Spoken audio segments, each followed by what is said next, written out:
Our lesson today for math is I can classify quadrilaterals in various contexts. And so we're going to be looking at what makes a quadrilateral special. There are certain ones that have special names. So what makes them so that they have a special name?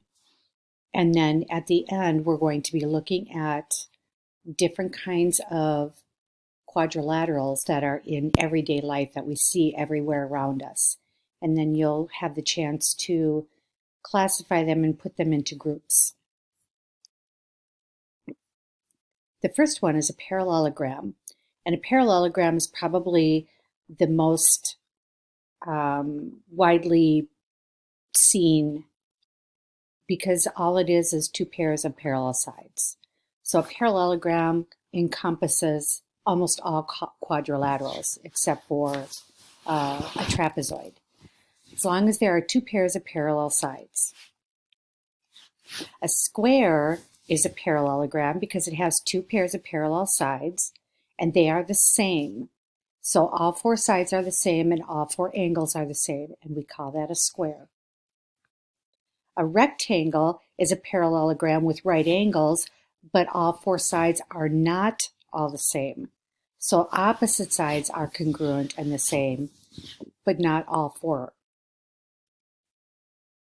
A rhombus is a parallelogram with congruent sides. So in other words, all the sides are the same size. They are the same length, but not all the angles are right angles. A trapezoid has exactly one pair of parallel sides. The other pair are not parallel. They are just regular lines. They can meet at any point if you were to extend them out. A trapezium has no parallel sides. In other words, it's a four-sided shape, so it is a quadrilateral, but it has no parallel sides and no congruent sides. And so here are a whole bunch of different shapes that are in everyday life. We have a card and a door and a table and a window and a brick. And so what you're going to do is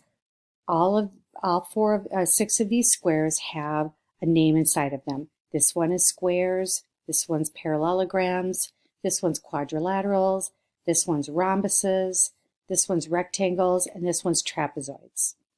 And so what you're going to do is you're going to sort the pictures by moving them around, and you're going to put them into the correct categories.